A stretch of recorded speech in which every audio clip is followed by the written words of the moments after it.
Fala pessoal, beleza? Vamos falar aqui agora sobre os tipos de pressão. Antes da gente entrar com o transdutor de pressão e mostrar o gráfico gerado pelo transdutor, precisamos ter um entendimento de alguns tipos de pressões, tá?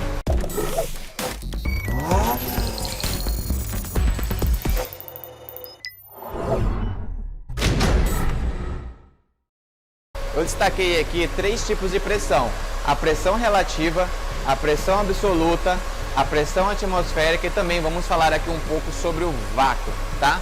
Primeiramente, vamos explicar aqui sobre a pressão atmosférica. A pressão que está atuando sobre o meu corpo, sobre o seu corpo, essa pressão ela é a pressão atmosférica. Conforme a altitude, essa pressão ela varia. A nível do mar é o maior ponto de pressão que existe e conforme vai subindo em relação ao nível do mar, essa pressão ela vai diminuindo, tá? Aqui na minha cidade eu estou em torno de 600 metros acima do nível do mar e a minha pressão aqui na minha região ela está em torno de 945 milibar, tá?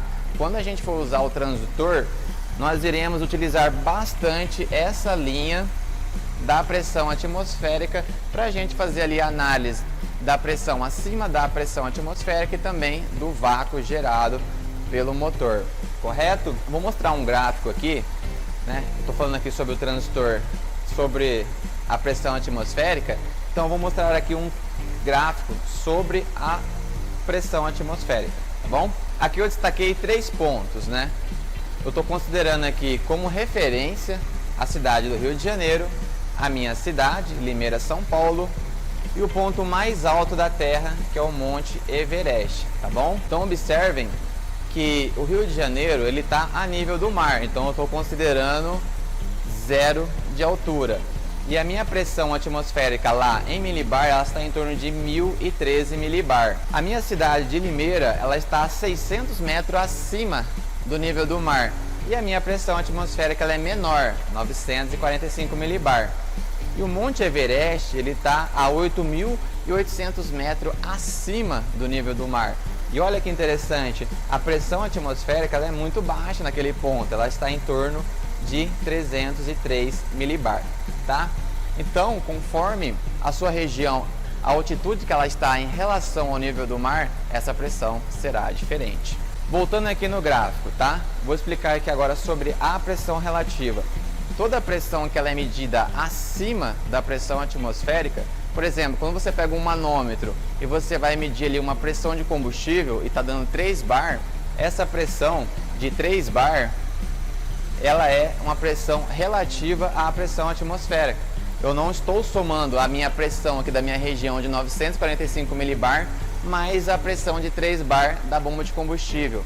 Se eu fosse somar a pressão atmosférica junto com a minha pressão ali do manômetro, eu teria 3,945, beleza? Então a pressão relativa é a pressão acima da pressão atmosférica, tá? Eu tenho também a pressão absoluta. A pressão absoluta nada mais é do que a soma da pressão atmosférica mais a pressão relativa. Então se eu estou ali medindo ali com o manômetro 3 bar e a minha pressão atmosférica que é 945, a minha pressão absoluta irá ser 3,945, tá bom? E toda a pressão, a depressão que está abaixo da pressão atmosférica é vácuo, né? Quando o motor está em movimento, o pistão ali fazendo a admissão, ele está em sucção, né? Então ele está criando ali um vácuo, correto?